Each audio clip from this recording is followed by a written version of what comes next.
ಈ ನವರಾತ್ರಿಯೊಳಗ ವಿವಿಧ ಬಗೆಯ ಆಚರಣೆಗಳು, ಅದರೊಳಗೂ ಪ್ರಮುಖವಾಗಿ ಆಚರಿಸುವಂತಹ ಆಚರಣೆಗಳು ಯಾವುವು? ಮೊದಲನೆಯದಾಗಿ ಶ್ರೀನಿವಾಸ ದೇವರ ನವರಾತ್ರಿ ಅಥವಾ ವೆಂಕಟೇಶ ದೇವರ ನವರಾತ್ರಿ ಅಂತ ಹೇಳ್ತಾರೆ. ಎರಡನೇದ್ದು ಈ ತುಳಜಾ ಭವಾನಿ, ನಾವು ಅಂಬಾ ಭವಾನಿ ಅಂತಲೂ ಕರಿತೀವಿ. ಆ ದುರ್ಗೆಯ ಒಂದು ರೂಪ ಅದು. ಅಂಬಾ ಭವಾನಿಯ ನವರಾತ್ರಿಯನ್ನ ಆಚರಣೆ ಮಾಡುವವರು ಇದ್ದಾರೆ. ಇದಲ್ಲದೇನೆ ಬೊಂಬೆ ಹಬ್ಬ ಅಂತ ಅದನ್ನು ಆಚರಣೆ ಮಾಡುವಂಥವ್ರು ಇದ್ದಾರೆ.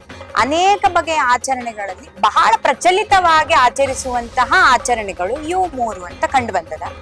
ಇದರೊಳಗ ಶ್ರೀನಿವಾಸ ದೇವರ ನವರಾತ್ರಿ ಅಂದ್ರ ಯಾರ ಕುಲದೈವ ತಿರುಪತಿಯ ತಿಮ್ಮಪ್ಪ ವೆಂಕಟೇಶ ದೇವರಿದ್ದಾರೋ ಅವರು ವಿಶೇಷವಾಗಿ ಶ್ರೀನಿವಾಸ ದೇವರ ನವರಾತ್ರಿಯನ್ನ ಆಚರಣೆ ಮಾಡ್ತಾರ. ಅಲ್ಲಿ ಹೋಳಿಗೆ ನೈವೇದ್ಯವನ್ನ ತೋರಿಸೋದು, ಹೂರಣದ ಆರತಿಯನ್ನ ಮಾಡೋದು ಇತ್ಯಾದಿ ಅವರವರ ಮನೆಯ ಸಂಪ್ರದಾಯಗಳು, ವಿವಿಧ ಬಗೆಯ ಆಚರಣೆಗಳು ಇರ್ತದ.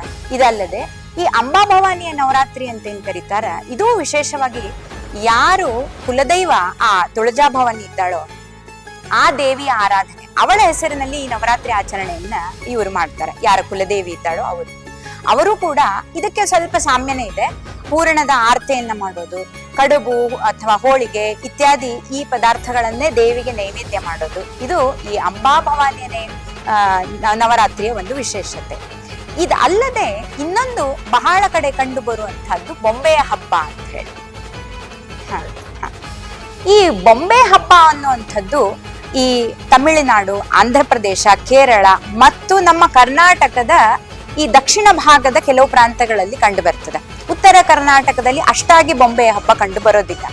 ಮೈಸೂರು ಪ್ರಾಂತದಲ್ಲಿ ಮೈಸೂರು ಮಹಾರಾಜರು ಸಾಮಾನ್ಯ 18ನೇ ಶತಮಾನ ಅಥವಾ ಅದಕ್ಕಿಂತ ಮುಂಚೆ ಇರಬಹುದು ಇದರ ಇತಿಹಾಸ. ಮನೆಗಳಲ್ಲಿ ನವರಾತ್ರಿ ಆಚರಣೆ ವೈಭವದಿಂದ ನಡೀಬೇಕು ಎಂಬ ಆಸೆಯಿಂದ ಎಲ್ಲರೂ ಗೊಂಬೆಗಳನ್ನ ಕೂಡಿಸಿ ಆಚರಣೆಯನ್ನ ಮಾಡಬೇಕು ಅಂತ ಇದನ್ನ ಪ್ರಾರಂಭ ಮಾಡಿಸಿದ್ರು ಅಂತ ಇದರ ಹಿನ್ನೆಲೆಯಲ್ಲಿ ಹೇಳ್ತಾರೆ. ಹಂಗ ಮೈಸೂರು ಪ್ರಾಂತದಿಂದ ಇದು ಶುರುವಾಗಿ ಇವತ್ತಿಗೆ ಅನೇಕ ಕಡೆಗಳಲ್ಲಿ, ಅನೇಕ ಮನೆಯಲ್ಲಿ ಮತ್ತು ಇದನ್ನ ವಿಷಮ ಮೆಟ್ಟಿಲುಗಳಿಂದ, ಅಂದ್ರೆ 5 ಮೆಟ್ಟಿಲುಗಳು, 7 ಮೆಟ್ಟಿಲುಗಳು, 9 ಮೆಟ್ಟಿಲುಗಳು ಹಿಂಗ ಇದನ್ನ ಕೂಡಿಸಿ ಬೊಂಬೆಗಳನ್ನ ಕೂಡಿಸುವಂಥದ್ದು. ರಾಮಾವತಾರದ ಅನೇಕ ಘಟನೆಗಳು, ಕೃಷ್ಣಾವತಾರದ ಅನೇಕ ಘಟನೆಗಳು ಮತ್ತು ಭಗವಂತನ ದಶಾವತಾರದ ಪ್ರತಿಮೆಗಳು, ಇದಲ್ಲದೆ ಅನೇಕ ಋಷಿಗಳು, ಮುನಿಗಳು ಅವರನ್ನೆಲ್ಲ ಹೋಲಿಸುವಂತಹ ಪುರಾಣೋಕ್ತ ಘಟನೆಗಳು, ಅದನ್ನೆಲ್ಲ ತಿಳಿಸುವಂತಹ ಬೊಂಬೆಗಳನ್ನ ಕೂಡಿಸಿ ಆ ಘಟನೆಗಳನ್ನ, ಪುರಾಣೋಕ್ತ ವಿಚಾರಗಳನ್ನ ಆಧರಿಸಿ ಬಹಳ ಶಾಸ್ತ್ರೋಕ್ತವಾಗಿ ನಡೆಯುವಂತಹದ್ದು ಈ ಬೊಂಬೆಯ ಹಬ್ಬ. ಇದರದ್ದು ಇನ್ನೊಂದು ವಿಶೇಷತೆ ಏನಂದ್ರೆ ಪಟ್ಟದ ಗೊಂಬೆ ಅಂತ ಕರೀತಾರೆ. ಎಲ್ಲರ ಮನೆಯಲ್ಲಿ ಸಾಮಾನ್ಯವಾಗಿರುವಂತಹದ್ದು.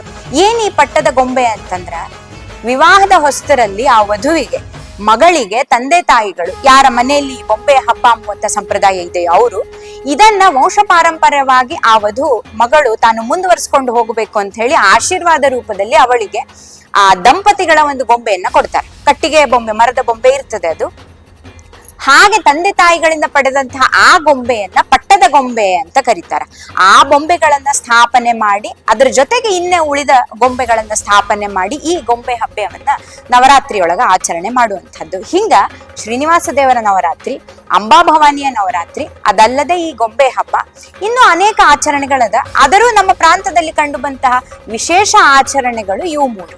ಅದು ಮಧ್ವರ ಹೃದಯದಲ್ಲಿ ಉಡುಪಿಯಲ್ಲಿ ಸಿಗುತ್ತೆ ಎನ್ನುವ ಏಕೈಕ ಕಾರಣದಿಂದ ಕೃಷ್ಣ ದ್ವಾರಕೆಯನ್ನು ಬಿಟ್ಟು ಉಡುಪಿಗೆ ಬಂದಿದ್ದಾನೆ. ಇದು ನಮ್ಮ ಆಚಾರ್ಯರ ಮಹಿಮೆ.